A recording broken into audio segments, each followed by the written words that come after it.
భద్రాచలం మాజీ శాసనసభ్యులు పొదం వీరయ్య ఆధ్వర్యంలో రాజీవ్ గాంధీ 3వ అంతర్రాష్ట్ర క్రికెట్ పోటీలు స్థానిక జూనియర్ కళాశాల క్రీడా మైదానంలో ఆదివారం ప్రారంభమయ్యాయి. భద్రాద్రి కొత్తగూడెం జిల్లా కాంగ్రెస్ అధ్యక్షులు భద్రాచలం మాజీ ఎమ్మెల్యే పొదం వీరయ్య ఈ క్రికెట్ పోటీలను లాంఛనంగా ప్రారంభించారు.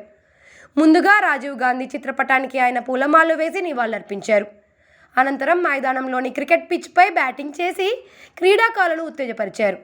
ఈ సందర్భంగా జరిగిన సమావేశంలో వీరయ్య మాట్లాడుతూ భారతదేశ ప్రధాని రాజీవ్ గాంధీ గారి పేరు మీదుగా టోర్నమెంట్ ఏజెన్సీలో 3 ఏళ్లుగా నిర్వహిస్తున్న నిర్వాహకులను ఆయన అభినందించారు. రాజీవ్ ఆశయాలను అందరూ ముందుకు తీసుకెళ్లాలని కోరారు.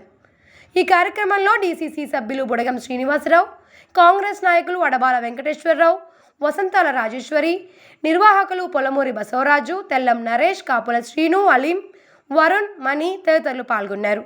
అనంతరం ఏఎస్కే మరియు మిషన్ 11 ములకలపల్లి జట్ల మధ్య ఉదయం ప్రారంభోత్సవ మ్యాచ్ జరిగింది.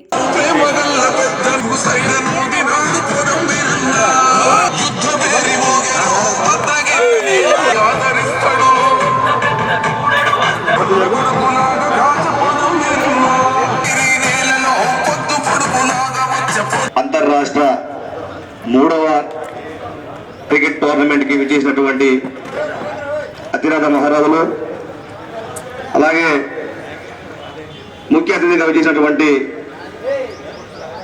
భద్రాద్రి కొత్తగూడెం జిల్లా కాంగ్రెస్ పార్టీ అధ్యక్షులు పొదం వీరయ్య గారికి ధన్యవాదాలు. అలాగే ఈ టోర్నీకి విచ్చేసినటువంటి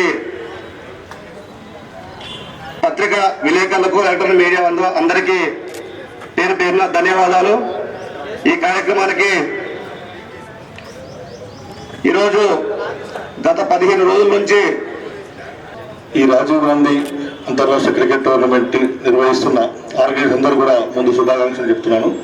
ఎందుకంటే మా కాంగ్రెస్ పార్టీ ప్రధానిగా పనిచేసిన రాజీవ్ గాంధీ గారి పేరు మీద చేయడం, అది పొదం యువసేన తరఫున మా యూత్ చాలా కష్టపడి చాలా బ్రహ్మాండంగా ఆర్గనైజ్ చేసి ఈ టోర్నమెంట్ని నడిపిస్తున్నారు.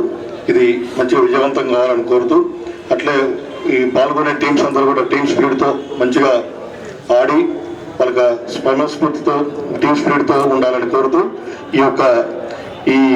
ఈ టోర్నమెంట్ విజయవంతం కావాలని కోరుతూ మన్యం టైగర్ పొదం వీరయ్య గారికి మా ధన్యవాదాలు తెలుపుతూ, ఈ యొక్క పార్లమెంట్ని నడుపుతున్నటువంటి ప్రతి సభ్యులకు మా హృదయపూర్వక ధన్యవాదాలు తెలుపుకుంటూ, ఈ యొక్క కార్యక్రమానికి మేము ఎల్లవేళ సేవ చేస్తామని చెప్పి మీ అందరికి తెలియపరుస్తూ, మిత్రులకు, ఎలక్ట్రానిక్ మీడియా మిత్రులకు మరి ఈ టోర్నీని ప్రారంభించే రోజు కనుక దీన్ని మనం ఇప్పుడు ఈ కార్యక్రమాన్ని అది తొందరలో ప్రారంభించుకొని దీన్ని 11 అంటే దాదాపుగా 14/3/2024 వరకు ఉంటుంది కనుక లాస్ట్ రోజున దీన్ని ముగింపు సందర్భంగా మంచిగా చేద్దామని చెప్పి ఈ సందర్భంగా మీ అందరికీ నేను ఇప్పుడు స్టార్ట్ చేయవలసిందిగా కోరుకుంటూ సెలవు తీసుకుంటున్నాను.